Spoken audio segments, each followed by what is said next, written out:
Hello வணக்கம். இன்னைக்கு ஹெல்தியான, சிம்பிளான ஒரு கீரை பருப்பு தான் நம்ம பார்க்க போறோம். துவரம் பருப்பையும், பாசிப்பருப்பையும் பாதி பாதி எடுத்துக்கலாம். அதோட ஒரு 5, 6 நெல்லிக்காவையும் சேர்த்து மஞ்சப்பொடி, உப்பு போட்டு வேக வச்சுக்கலாங்க. கீரைய ஒரு குக்கர்ல பொடி பொடியா நறுக்கி போட்டு நல்லா வேக வச்சு மசிச்சு வச்சுண்டாச்சு.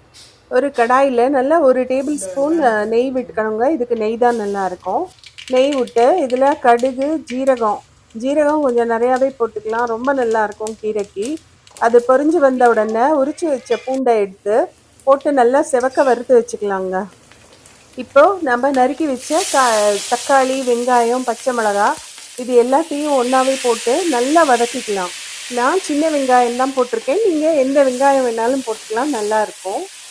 ரொம்ப ஹெல்த்தியான ரெசிபிங்க. கண்டிப்பாக இதை செஞ்சு பாருங்கள்.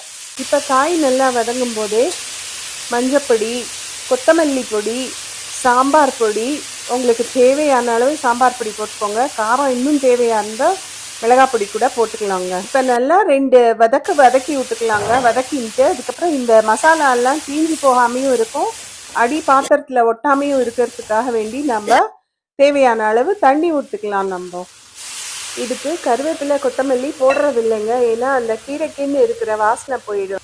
நான் இதுக்கு இந்த அமராந்தஸ் கீரை, அதாவது தண்டு கீரைன்னு நம்ம சொல்லுவோம், அது போடுறதுனால இதை நான் குக்கரில் வேக வச்சு மசிச்சேங்க. பாலக்காய் இருந்தால் அப்படியே கட் பண்ணி போட்டுடலாம். இப்போ நம்ம போட்ட பூண்டு, வெங்காயம், தக்காளி இதெல்லாம் நல்லா வெந்து மசாலாவோட கலந்த உடனே நம்ம இந்த மசிச்சு வச்சுருக்கிற கீரையை போட போகிறோங்க. இது டயபெட்டிக்ஸ்க்கு ரொம்ப ரொம்ப ரொம்ப நல்லது. இது உடம்புக்கு. கண்டிப்பாக இதை செஞ்சு சாப்பிடுங்க.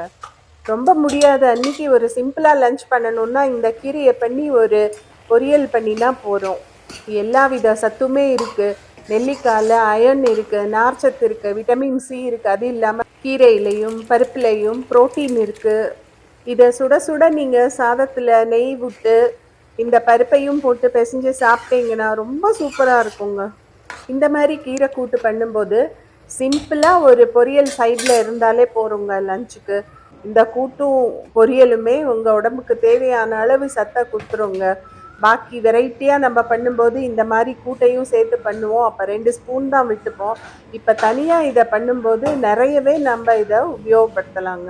உங்களுக்கு இந்த ரெசிபி பிடிச்சிருந்ததுன்னா சப்ஸ்கிரைப் பண்ணுங்கள், ஷேர் பண்ணுங்கள், கமெண்ட்டும் பண்ணுங்கள். ஹெல்த்தியாக சாப்பிடுங்க, ஹாப்பியாக இருங்க. இதுதான் நம்ம மோட்டோ. தேங்க்யூ.